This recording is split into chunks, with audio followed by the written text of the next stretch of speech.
I said I would start right in, but I can't. One little thing I got to do. Sorry for the delay, guys. A little technical issues today. For some reason, Google decided that they didn't want Mike and Russ to be on the show, so I wasn't able to invite them for a little bit there. I know the Screw you. I don't think it's fair for Google to make our programming decisions. Yeah, I don't either. I'll just throw that out there. I think that's overreaching its bounds. Overstepping. Yes, exactly. All right, here we go. Hold on, let me get my notes up. There we go. All right. Hello, Hockey World. It's Friday, December 1st, 2017. I'm Michael Agello. I'm Russ Cohen from Sportsology. And I'm Eklund, and you're watching the HockeyBuzzcast on HockeyBuzz.com. This is the podcast that comes every Monday through Friday at this time to fill you in on the comings and goings in the hockey world. And we've got a lot of different things to talk about today, including rumors, of course. But I wanted to say that there's concern in Tampa. After scoring 65 combined points in the first 19 games, which was 3.42 points per game for Stamkos and Kucherov, they only have 5 points in their last 6 games. So who cares? Stamkos is leading the league in scoring. Like, are we really? This is really a worry? Alert the media. Yeah, no, I know it's not. I mean, it's just their torrid pace. That they're both going to get 100 points. I don't know. What do we think? Yeah, I think they're going to. They're both get 100 points. I don't know about both of them. Tampa definitely. Now, the one thing is, I was watching a Tampa game this week, and they did separate them. They had Stamkos on a line with Nemestikov, and I think it was Tyler Johnson, and they, to diversify their offense, they had Kucherov with Palat and maybe Point. I don't know. I didn't see the Kucherov line, but that could affect them in terms of them not being a tandem of them both scoring 100 points. Yeah, I think it could. I mean, I just can't imagine you would separate them for any reason whatsoever. I mean, and I think they'll both get right around 100. Yeah, I think so too. I really do. I wanted to, before we get into last night's game and a couple of rumors too, a couple of fun things that I saw. Erik Karlsson. Okay, according to the Score. Oh. All right. Well, I got it. But was talking free agency. Okay, and he basically said, "I'm going to get what I'm worth," and it's not.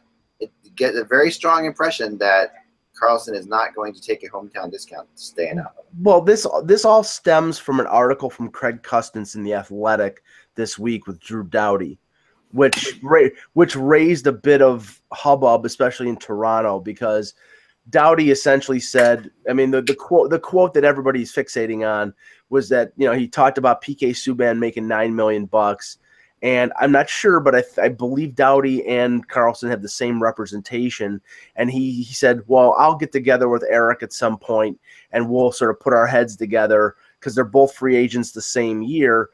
And he intimated that, he's not taking any kind of hometown discount. He loves LA, but he wants to make big money. And then, of course, in the same breath, he mentioned something about, being from Ontario and the Leafs. So, of course, he's using that as a stalking horse. But, I mean, but these are two guys. I mean, Karlsson. Neither of them are going to take a discount. They don't have to. Right. These are the two best defensemen in the league. And I don't think LA has the reputation of being fiscally restrained. Definitely not. But the Leafs do. The Leafs have not signed that big deal with anybody. Not this regime. Right. No, right, but we're not. I think right now we're talking about LA and Ottawa. I mean, we're still talking about the Leafs, because if Doughty goes to free agency and the Leafs are courting him, they are going to have to pay top of the market money, and they have not done that with anybody yet. Sure, and they will. You hope they will. We don't know that they will. I believe that this organization will. They might. But you really only have, when you think about it, like two top of the money people, and I mean, at that position, you mean? No, at any position. I mean, like if you're talking about like top. No, that's not true. I think $10 million players, let's say. No, but there are some years. I mean, if you went back to the '80s, the Oilers would have had 4 $10 million players. I mean, right now, Subban is the highest paid defenseman at $9 million. In this market where, now Jack Eichel is making, before he's really proved, and don't get me wrong, I'm a Jack Eichel fan. I think he's a great player. I'm just saying, a player coming off his entry level, a player who has had a couple good years, is now getting $10 million. A guy like Doughty, who's won 2 Stanley Cups and a couple Olympic golds, and a guy like Carlson, who's won multiple Norris trophies and is arguably the best offensive defenseman in the game. He's not going to take the Eugene Melnyk discount to stay in Ottawa, because that organization, they have to sign Stone, they have to sign a couple other players in the next couple years before they even get to Carlson. And if any indication of what's going on with if you look at the Turris Duchesne deal, that deal wasn't made simply because Duchesne is the better player. It was made to push the money down the road another year because they didn't want to sign Turris to a long-term deal, and Duchesne doesn't become a free agent until the end of next year. They operate that way all the time. And Carlson probably sees that and he says, okay, I'm not doing that. I'm not taking a hometown discount to stay in Ottawa because they're not going to spend the money on anybody else. Oh yeah. I mean, I think situations are very different with Ottawa than they are, I mean, if you end up paying $10 million for Doughty, which you will, because Doughty will be a $10 million player, then you are looking at, I don't know with this.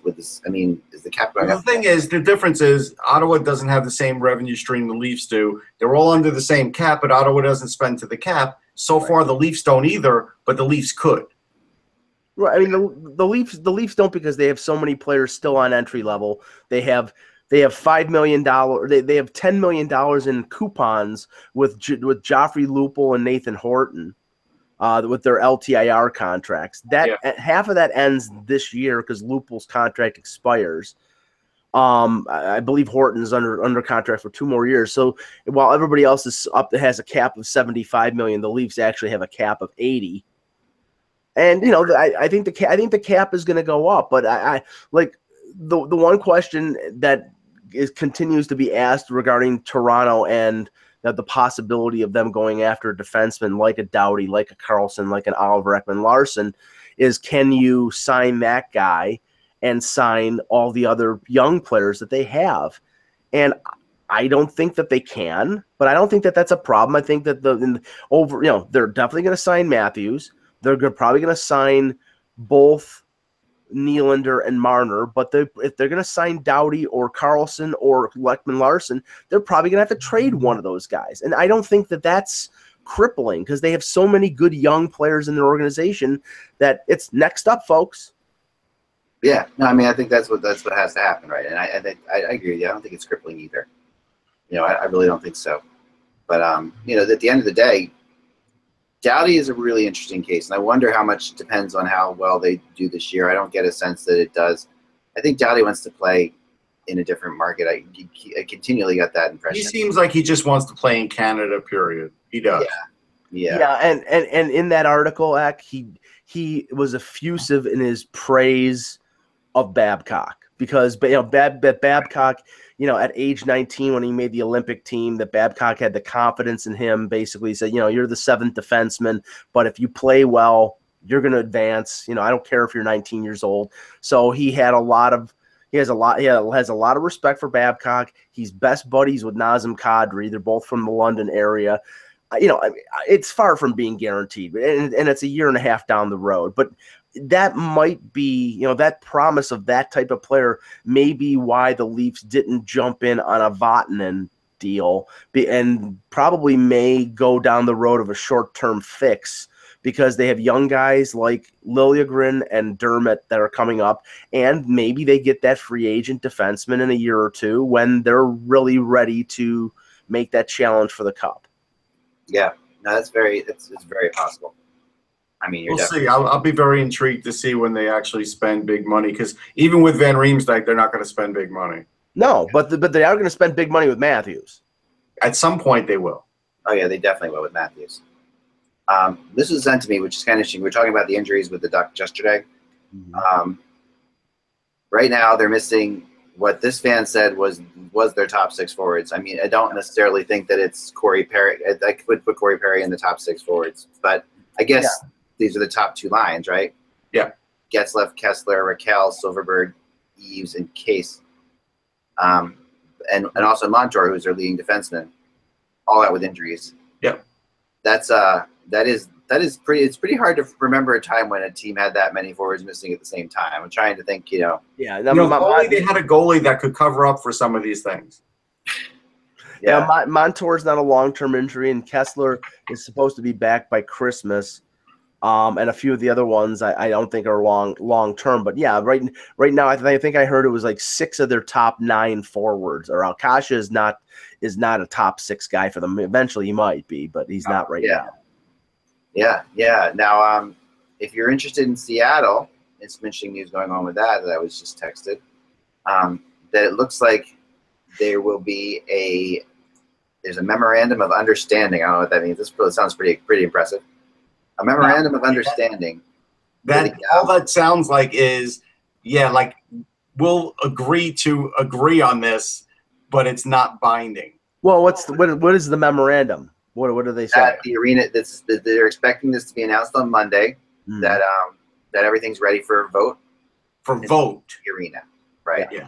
So the plan approval is expected on Monday. That's what I'm told. So I'm getting more and more, more in the column of that Seattle and or Houston are fallback positions for Arizona than fallback positions than a position for an expansion. Yeah. Because we've heard no advancement, nothing out of Arizona about the new building, something in Scottsdale, something in downtown Phoenix, between the Suns and the Coyotes, not a peep. And the contract expired. Their agreement for the is it still the jobbing.com arena? It's up after this year. So this team, this team is the thing, and this is why I'm not even getting excited. Remember, they had a deal submitted in September. Yeah. What the hell happened to that? That was like September 18, 2017, $660 million Key Arena deal submitted. Like, what happened to that? No, you're right.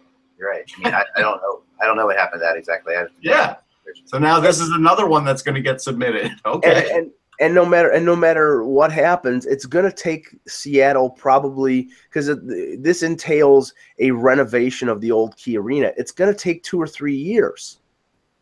Yeah, it's going to take a while. All right, I see. So they amended the deal that was originally sent in. So now it's amended, and they're giving it another go. Yeah, this is an amendment to this deal. And, I mean, the idea is that I think eventually a deal is going to get done in Seattle. I think it seems like you're heading that way, right? Okay, but here's the thing. This is where we have to look at things logically. So let's say they sign this deal. Mm-hmm. Then an arena is at best 3 years away. Right. At best. And probably 4 years away. I mean, it's not close. Well, let's say 3. Let's say 3. If they're renovating, you could do it in 3. Okay, let's say, because this is a renovation, we'll say it's 2020. 2020. We'll say 2020. So that's, it's not exactly right around the corner. No, there's a long way to go. And that time frame is probably better suited for expansion because, on the heels of Vegas, they don't want to do something right away.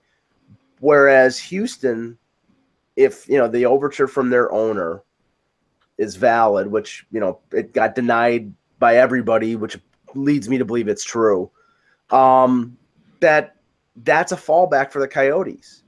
I mean, they have to have it's either Houston or Kansas City or something. They have to have a fallback if they can't, they can't keep going year by year by year in Glendale because it's a pit. It's not there's no progress there. Yeah. No, there really isn't. And I mean, and just Vegas coming in and actually, so here, just so we have a point of reference, when Nassau Coliseum opened up, it took 20 months. Okay, that's less than 2 years. Yeah. So, but that's probably best case. But they also didn't spend as much. Theirs was only 165 million, so they didn't need as much renovation as probably Key Arena needs. Yeah, and the whole justification for staying in Arizona all these years has been it's a major U.S. television market. It's a top 10 television market. Right. Well, so is Houston. Houston is the fourth biggest television market in the U.S. And if there's one thing that would make a move of the Coyotes palatable, it's moving to a bigger market than they're in right now. I believe Houston would get more fans than the Coyotes get currently in their current arena. Right. Yeah, I think that's true. Now, if you want to start bringing on, in those ancillary arguments, well, if they were downtown and well, if they were this, it's like I default back to the thinking that how many shots are they going to get at this for Arizona, Phoenix, whatever? How many shots? Because the next time will be the third shot, right? And every time we hear it, it's like, well, this part wasn't right. And this wasn't the right location. And this one has better restaurants. And it's like, but when? When is it, Hell, I'm sure the Cleveland Barons that you're wearing their shirt today. I'm sure the Cleveland Barons wish they got as many cracks in the NHL as Arizona did. They ended up being part of the San Jose Sharks. Yeah, I know. That's very true. And it's amazing how I do agree that it's the seventh market. That's why they're there. I mean, it's I think Phoenix is the seventh or eighth. It's basically the same number as Philadelphia. I've been told, that Philadelphia and Phoenix are basically the same size. Yeah. As far as what they consider the markets go.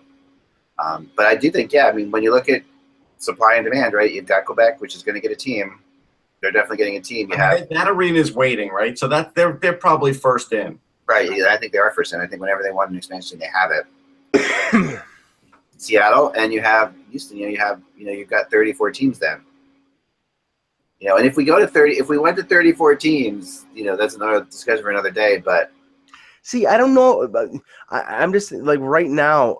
Yes, expansion is $500 million in the owners' pockets, right? But they also have to worry. They also have to worry about, organizations that are falling by the wayside. That like, okay, on the one hand, you're paying $500 million for a franchise like in Vegas, and that's been a success so far. But you've got franchises like Florida where nobody's in the stands, or Carolina where now if this ownership situation where Carmano sells to this Texas billionaire goes through, now there's been some cold water poured on that the last couple of days, so I don't know where that stands. But if that happens and they're dedicated to staying in Raleigh, then all fine and good. But I don't know if I would agree to buying 51% of the Carolina Hurricanes if I had to stay in Raleigh.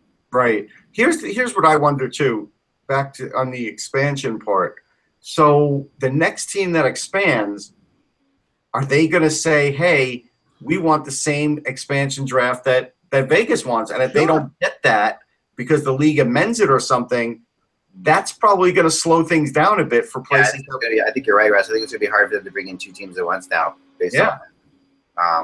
I think that you're absolutely right, because it's going to be way hard for them to do that. I do think you're more likely to get 32 teams. I think so too. But I believe Quebec will be an expansion team. And out of the 32, there'll probably be at least one that moves. Yes. Yeah. And I think going hand in hand with an expansion to 32 teams, that eventually you'll have 20 teams making the playoffs. They'll expand the playoffs from 16 to 20. I think they have to. I think they really do have to do that. All right, the best game last night was the game I'm sure many of you out there were watching, including Mike. Edmonton, Toronto. Well, I don't know if that was the best. It was the most. It was the most exciting. Really fun. I thought it was an interesting game. Yeah, it was the most exciting. I don't know if it was the best because it was what team could screw up least. That's what it was. And least and last. And Edmonton, okay, there's a lot of sympathy out there today for Chris Russell.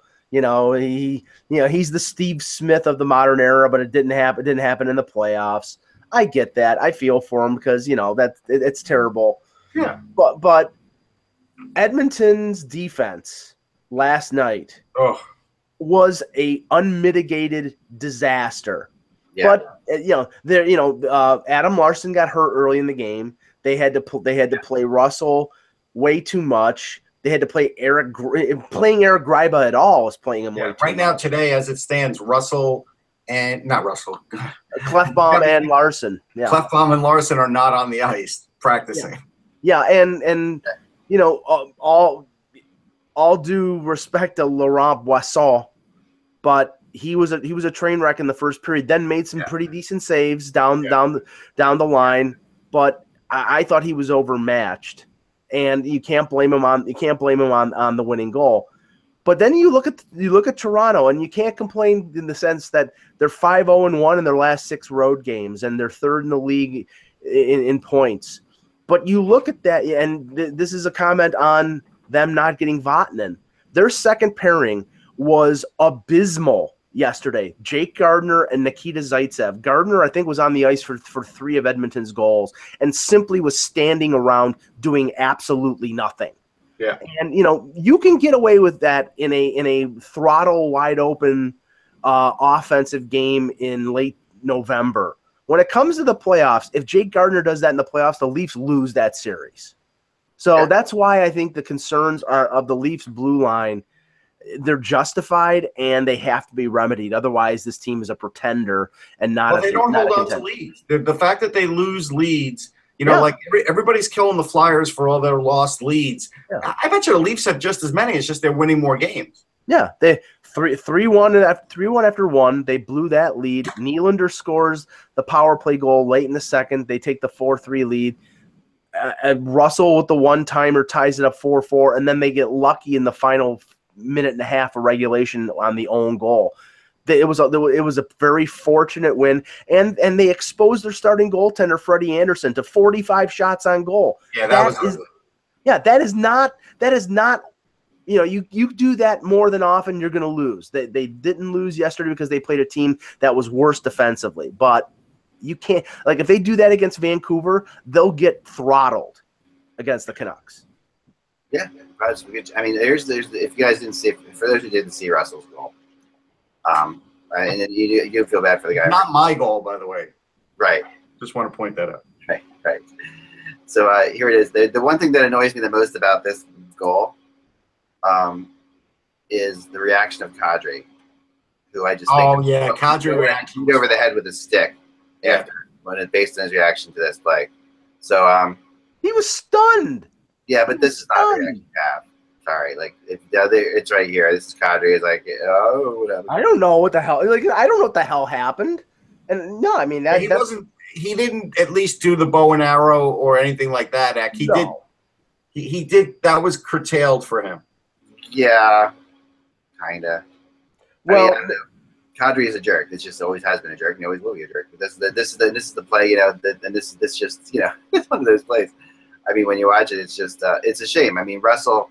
Well, okay, here he ties up the game a few minutes before this. So here.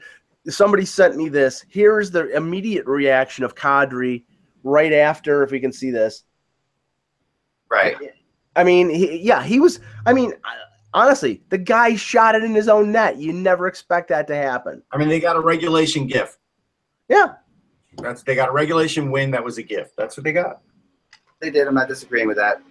Just now, what I can say after this game, is that, right now I think Leon Draisaitl is feeling the pressure of the $8.5 million contract because he was virtually non-existent at times last night.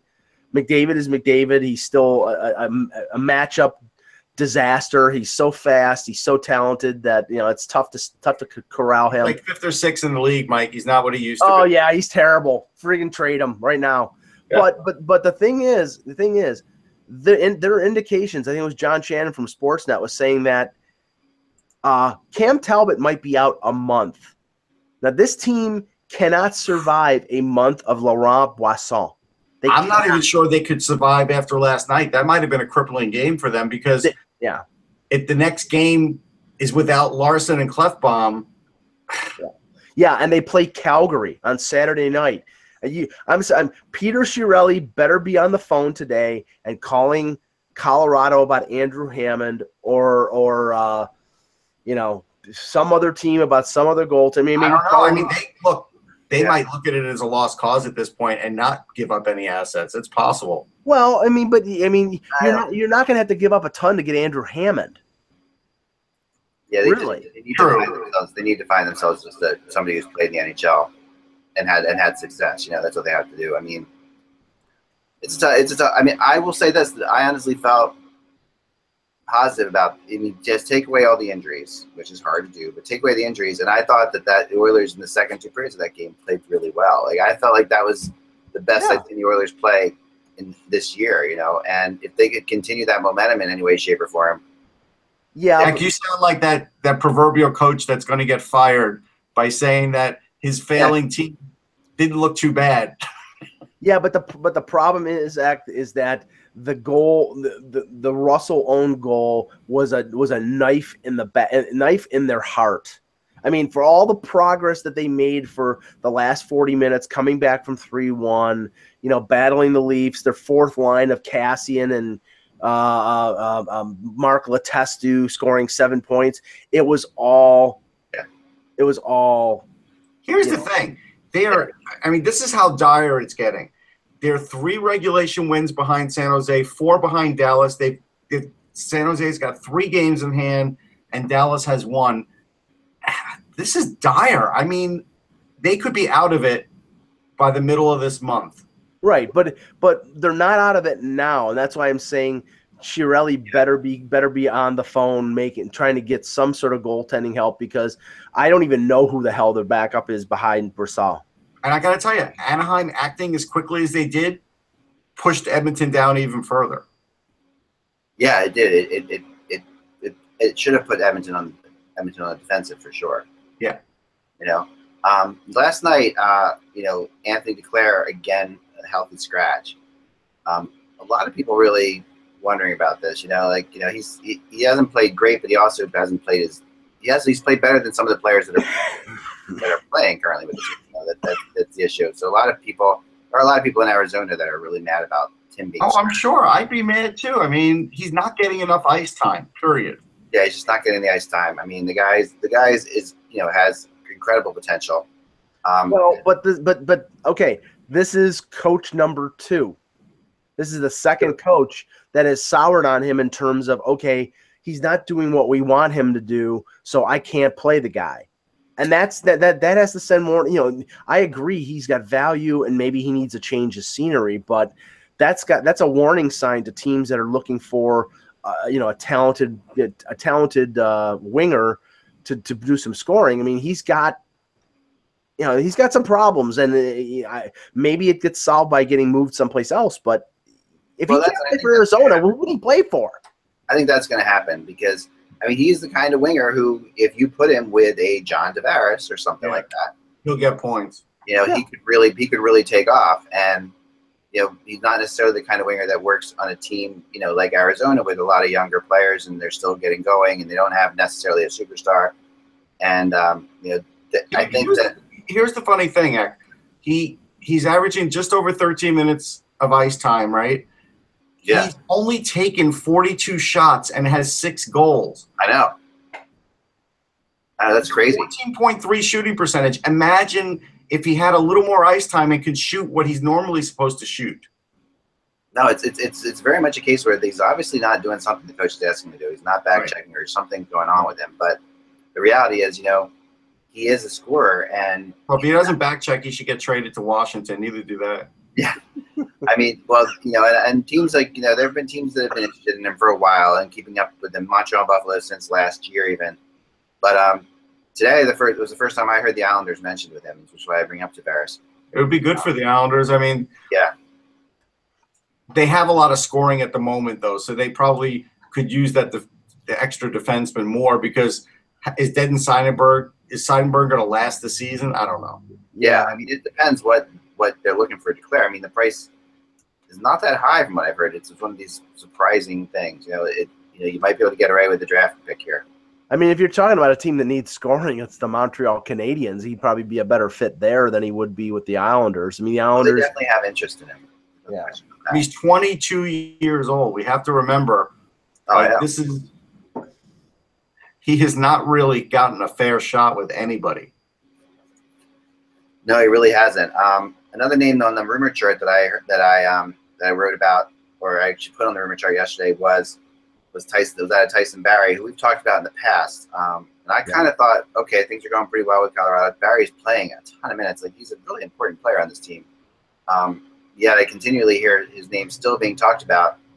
And the team I heard yesterday was the Capitals mentioned with them. The Caps are interested in picking up some defense. They've made that known. A lot of people talk around the league about that. But I think Tyson Barrie is one of those guys now with the defensive price tag being pretty high. Is Barrie? Does he get more than Vatanen? Well, okay, Barry's under contract right now for another, I think, 2 years at $5.5 million. So he's making more. I think their deals expire at the same point. The problem is with Washington, if you make a trade for Barrie, I think you're saying we're not re-signing John Carlson because that's $5.5 million next year that you can't spend on Carlson. And I think that's fair. Yeah, I do think that's fair. The thing about Barrie is, I think like the verdict is in that he's not like an elite offensive defenseman, right. And I think Vatanen is looked at as a decent defender, and that's why Vatanen's price is higher. And Barrie is looked at. If Barrie is looked at as a decent offensive defenseman, he's looked at as a minus defender. Yes, he's not. His price won't be as high. Yeah, his bounty. Another name that really surprises me, it keeps coming up, is Justin Falk out of Carolina. Doesn't surprise me. He's not having a good season. Yeah, he's not having a good year. The team I heard was the Chicago Blackhawks. Okay, so the Blackhawks go after Justin Falk. Yeah, I don't know if they can afford him. I mean, he's not making $1 million. I mean, too big of money. He's like 4.5 or somthing. But with the Chicago Carolina pipeline, I mean, that makes a lot of sense because that. But how are they going to afford him? They'd have to do something. But they've done things like this in the past and figured out ways. I mean, this feels like a Chicago move to me. It feels very much. From the Carolina perspective, if they're looking to move Falk, it's I think primarily because they need to carve out room to sign Hanifin to the extension. Right. Because Hanifin is going to expect to get as much money as Pesci or Slavin and on his short-term deal, yeah. Well, not even on a short-term. If it's a long-term deal, I mean, if he wants, we're expecting him to sign a short-term though. Right. If he doesn't want to stay in Carolina long-term, if he's going to go the way of Jacob Trouba, then he'll probably sign a 2-year deal, 2 or 3 year deal. But it's still going to be probably as much as either Slavin or Pesci. It'll be probably in the $4 million range, and they can't have, with all the young defensemen that they have. It makes no sense for them to have $12 to $13 million being spent on their top 3 defensemen, or 16 or 17 million on their top 4 defensemen. True. I'll tell you another team to look out for that's actually is out there aggressively looking for forwards and could be a buyer. Surprisingly, is the Florida Panthers. I talked to some people yesterday about that, and this person told me that is where he thinks Max Pacioretty will go, which is really interesting. So if Max Pacioretty, I would be shocked. I don't think he'll go to Florida. He's got no say so. I don't think he's got a. I know, but Montreal has just gotten back in it. I don't think they're trading Pacioretty anyhow. I don't think they're trading him right now either, but it depends where we are. We got to see. I mean, they're in it now. Florida could be a potential Evander Kane destination because, as we know, up the middle they've got Trocheck, Barkov, Bukestad. On the wing, they've got Huberdeau and not much else. Well, one of those guys will be going back to Montreal in this deal.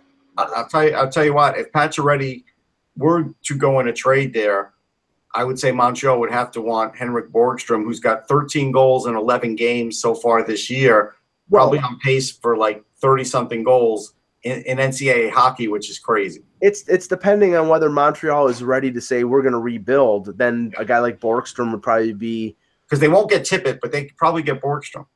Right, but if Montreal's still in a mindset of we want to, we'll trade Pacioretty because we think it's a good move to make, but we still want to, be in the mix. Then I think this would be at like the draft. I don't think this would be during season. Yeah, I don't think Pacioretty gets traded this season for as long as Montreal's in it. If Montreal starts falling out of it, then he could. Right. I agree with that. I mean, also keep an eye on Florida with James Van Riemsdyk. I'm telling you, that's another one. That's another. Yeah, I can see that actually. Go. And I don't see that unless Florida, and this is the thing. The only way the Leafs are trading Van Riemsdyk right now is either that they get a first-round pick in the deal or if they get a defenseman. And there's only, I'd say right now, 2 defensemen on the Florida Panthers that the Leafs would probably consider them an upgrade on what they already have. And one of them is an untouchable, an Ekblad. Right, of course. So who's the other one? I don't know. I think they might have an interest in Matheson, but I think if you could work a deal and get one, somebody with Ian McCoshen, I think Lou would have interest in him. He's an American defenseman. He is really good. He's just starting to break in. Yeah. And he's young, and he's got a lot of contract left before you have to worry about paying him. I think that's a guy that Lou would have interest in. Yep, and one more name, right, Russ? I've been working my tail off trying to find somebody who might take Rick Nash off your hands there in New York. I've called everybody imaginable. I did find a team. Not a strong possibility. I only have a 25% on the rumor chart, but the team that is in the West. I'm going to see if you can guess. The team in the West. I mean, since he's expiring, I'll say the Sharks. Yes. You nailed it. There you go. San Jose Sharks do have interest in him, and they have had discussions. It's don't know when we go the other way. But it's the Joe Thornton connection. It's correct. the Switzerland connection between the two. Yes. Yeah. In Davos, they played in Davos together. Yes. I'll tell you this though. If there is a Van Riemsdyk trade in season with Toronto, I wouldn't rule out the Leafs being interested in Nash because they would need to replace. No, I agree with that. Babcock likes him. Babcock likes him. Had him on the Olympic team. He's a big left winger. He would be able to. He's not obviously not as skilled as Van Riemsdyk, but he would fill the role, and it would be a rental. And if the Rangers are trading him, I don't think that means that they're out of it. But if they're, he has a no trade though, and he pretty much said he's staying for the season. Yeah. So I don't think he's going to approve any trade anyhow. To be honest. Right. Well, if he doesn't approve any trade, then he's definitely not going to be back in any way, shape, or form. I think. Oh no, he's not coming back. No. Yeah, I mean, I think that he'd have to think if he wants any kind of possibility. I mean, but if he Rick Nash to Toronto just seems like such a disaster waiting to happen. Rick Nash, when the rumors of Nash going to Toronto before he went to the Rangers were very common and very hyped up, there was a lot of speculation that the last place he wanted to go to was Toronto. But I think it's different now, him being in his 30s, him being like Marleau right now, sort of a supplemental player. And my secret little, and it's not secret because I'm going to mention it here, but my secret little thought regarding the Leafs next year is with Bozak leaving via free agency, probably, maybe Komarov leaving, possibly JVR leaving, and Marleau there for another 2 years. I think that Joe Thornton is going to be a Leaf next year. Yeah, I think there's a real good chance of that. Could happen. I mean, it almost happened before. I do know there was a point at which Rick Nash really, really wanted to play for Toronto. I talked to people very close to him, and this is way back, of course, when he was still in Columbus and the trade rumors were flying around. Right. But it feels like now it could be a potential absolute disaster. And we, the thing is, this will be like if it does happen, this would be the first example of a player taking less to play for Toronto because he's not going to get $6 million to play for Toronto. It's not going to be a long-term deal. It's also because he's old. Right. But still, that hasn't stopped players in the past, Russ, from asking for 3 or 4 years and $6 million to play in Toronto. Okay, I think it's different because of the era too. Joe Thornton, I wouldn't even say, yes, you've passed some sort of hurdle because he's done that. I say if you get somebody who is around 27 years old and decides to take less like Shattenkirk did for the Rangers, then you've cleared that hurdle. Right. Yeah. One bit of news before we leave, because we mentioned his name. Zach Bogosian is starting tonight for the Buffalo Sabres. Wow, there you go. We've had a Zach Bogosian sighting, folks. I'm happy he's back on the ice. Wow. So I'm sure Robin Leonard is happier than anybody. Yeah. I mean, I hope we'll see what happens. It's gonna be interesting. I mean, that's a big vote of confidence, Zach. He appreciates big vote of confidence. I mean, I like Zach Bogosian. I've always secretly liked this whole like the Bogosian, Braden Coburn, Dion Phaneuf, like that. Those three players always kind of put together in my head, you know. And I've always pulled for them, but you know, at one point I thought Zach Bogosian was the best of those three. Yesterday we did, or tomorrow we'll have on our Hockey Prospect show. We did talk to the Sabres, and they're thrilled with Brendan Gooley, but they're doing the right thing. And the feeling that I get is he's staying down there this year, so he could just have a big year down there. Oh yeah, I mean if they didn't call him up when Tennyson and Fadoon and all these guys got hurt, they're not calling him up at all. All right, folks, I got to get going. Thank you so much for watching the Hockey Buzzcast. Thanks for supporting the Rumor Chart on Hockey Buzz. We really appreciate that. Remember to go to patreon.com/hockey and check out Russ's show, which will be playing around the clock on XM this weekend. So whenever you're in the car doing any of your holiday shopping, you'll hear me. Prospects Radio will be there. I usually, by the end of the weekend, I've committed it to memory. So every moment of the day that there is, Russ Cohen's on the radio. Yes, there's no question. He controls the weekend, man. You guys own the weekend. Remember that the buzz is just hockey. We will talk to you Monday. See you then. Have a good weekend.